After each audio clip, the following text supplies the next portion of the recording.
Bu sosyal tesis açılmasının bize çok büyük bir avantajı oldu. Çünkü Ramazan ayında bol ibadet geçirmemiz gereken bir ay. Kur'an okuyarak, namaz kılarak geçirmemiz gereken bir ay. Çoğu kardeşlerimiz Kur'an-ı Kerim'i bilmiyordu bile. Burada öğrendiler. Sağ olsunlar öğretmenlerimiz çok anlayışlı olarak karşılıyor. Cüz sürmemiz için bize hem sabah hem öğleden sonra avantajlar var. Camide sabah saatleri oluyor sadece ya da akşam saatleri oluyor. Burada uygun saatlerde saat 10'da ve 2'de sürülüyor. Ev hanımlarına uygun yönelik bir program hazırlıyorlar. 3-4 tane hocanın gözetimi altında cüzümüzü sürüyoruz, mukabelemizi yapıyoruz. Çok şükür Ramazan ayımızı elimizden geldiğince ibadetle geçirmeye çalışıyoruz.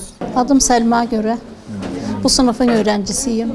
Bu yurtların yapılmasında bu vesile olup da meydana getirenlerden Allah Peygamber hepinizden razı olsun. İnşallah bizim Kur'an okumamız vesile oldu. Hocalarımızdan Allah razı olsun. Kursiyelerimizden, müdürlerimizden Allah Peygamber razı olsun.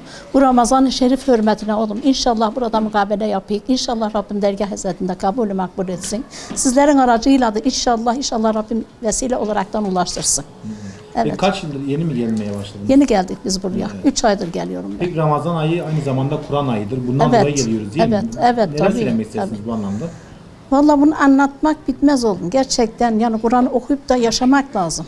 Kur'an ahkamıyla okuyup yaşamak lazım. İnşallah cümlemize nasip etsin. Ahkamıyla okuyup anlamıyla yaşamamızı nasip etsin inşallah. Derecelerimizi, mertebemizi yükseltsin Rabbim. Allah kulum desin inşallah, Peygamber ümmetim desin. Bu Kur'an-ı Kerim'in hatırına inşallah bizleri bağışlasın. Bu Ramazan ayı hürmetine inşallah cümlemizi af olaraktan dergah hizmetinde kabul etsin. Ramazan ayında Kur'an okuma, buraya gelme benim için çok huzur dolu. Yani arkadaşlarla beraber neşeli günler geçiriyoruz burada. Allah bin kere razı olsun belediye başkanımızdan böyle bir tesisat açtığı için. Şimdiye kadar huzuru bulduğum bir yer yok. Sadece Kur'an okumakla huzur buluyorum. Ve Ramazan ayında bu güzel mübarek günlerde ibadetle, namazla, Kur'an'la geçirdiğimiz için Allah bin kere şükürler olsun diyorum. Biz hiç Kur'an bilmiyorduk. Buraya geldik, öğrendik. Öğrendiğimize dair cüzümüzü sürüyoruz. Serin ortamlarda çocuklarımızı çocuk odalarına bırakıyoruz. Ondan sonra toplum içerisinde cüz sürmekten gurur duyuyoruz. Eksiğimiz olmuyor hocalarımızın yardımıyla. Rahatız serin ortamlarda, toplum içinde. Tek başımıza süremiyorduk.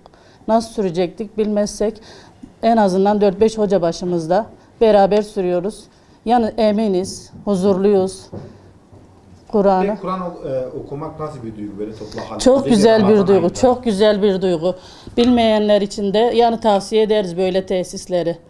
Çok huzurluyuz. Şimdi hiçbir kelimesini bilmiyorduk. Bildikten sonra da rahatlıkla cüzümüzü sürüyoruz. Ben Kur'an bilmiyordum, buraya geldim. Öğrendim, çok şükür.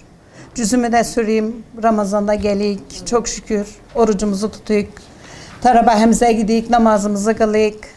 Çok şükür. Yani bilmeydim ben. Hocamızdan da Allah razı olsun, başkanımızdan da Allah razı olsun. Böyle bir yer şey ettiği için bize çok güzel. Yani. Peki, Ramazan ayını burada Kur'an okuyaraktan böyle bir yerle evet. Doğru geçiriyorsunuz. Evet. Evet, çok güzel. Evet. Her gün gelik vallahi cüz sürmeye. Bilmeydik, öğrendik. Hocamızdan da Allah razı olsun. Hepsinden de Allah razı olsun. Çok şükür bugünümüze. Çocuklarım İmam Hatip'e gittiler. Ne kadar şey ettiyse öğrenemedim.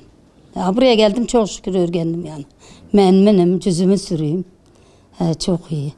Peki Ramazan ayı ile ilgili neler söylemek istersiniz? İyi, çok şükür iyi geçiyor. Kur'an'dan cüz sürüyük. İyi yani memnunum, çok memnunum burada.